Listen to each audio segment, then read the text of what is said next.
August the 20th, 2021. Guys, a quick update on the tropics. You've got tropical storm watches, as you can see in the Gulf of Mexico. Mexico has a Cat 2 hurricane headed that way. Once you get above 96 miles an hour up to 110, you're in the Cat 2 range. Now, in the bright red here, you have hurricane warnings. You have hurricane or tropical storm warnings in the more maroon colors. And in that very bright purple that's up from Long Island out towards the Massachusetts area, these are hurricane watches. So, again, we're going to look at it a little more detailed. This is from the National Weather Service, not the National Hurricane Center, and they show a couple of different things. So here, again, in the bright purple are your hurricane watches. Guys, this thing is really wrapping up, and it looks very powerful. What you're seeing here, first we'll go to Hurricane Grace. Notice now a Cat 2 before it comes ashore. Again, that means sustained winds of 96 miles an hour up to 110. At that point, at 111, it goes to a Cat 3. But that, again, Cat 2, 96 plus miles an hour sustained winds coming in. Guys, and it's you can see where it will be Saturday at 8 a.m. right here. So that's telling you this is going to happen tonight. Check it out. It's very well developed now, about to become a Category 2. I think that'll be our first Category 2 this year, if I'm not mistaken.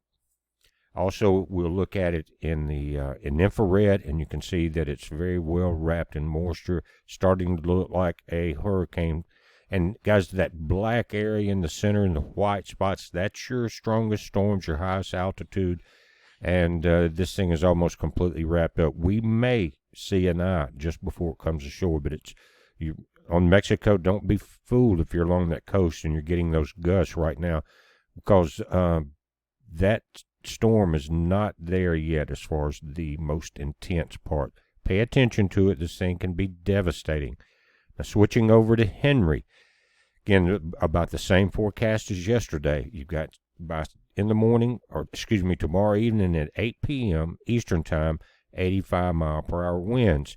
Now, right here, it's not showing a speed. Check that out. And that was where it was 90 miles an hour yesterday, just as before it comes to shore. But they're putting it out like 12-hour segments, and that's what you're seeing, 8 a.m., 8 p.m. And really, when it's getting close to shore, they should include the speed there, if you ask me. Currently at 65 miles an hour, moving northwest at 7 miles an hour. Hasn't quite made that north turn yet. Very well developed storm. Check this out. Again, if it gets to 90, it's only 6 miles an hour from a Category 2 itself. Very well formed. And when we switch to infrared, notice how in the last few frames that the thunderstorms around the center really explode. But we're going to look at some of the information there. You're looking at 3 to 5 foot storm surge in the Long Island area. But here, notice in the last few frames that this thing really explodes. It's starting to strengthen up. It senses that warmer water closer ashore, including the Gulf Stream that's moving north along the eastern shoreline. But again, the last few frames, look at that. And so what we want to be careful for, especially in the Carolinas, is that it somehow moves further to the west. But this is what they're saying now, 2 to 4 feet down until the Long Island Sound, and north of there, and that's what would be pushed into the Sound, 3 to 5 feet from Narragansett to Buzzards Bay, Cape Cod, in that area. Strongest, again, would be right there, I'd say, from Watch Hill all the way around to Cape Cod Bay, 3 to 5 feet.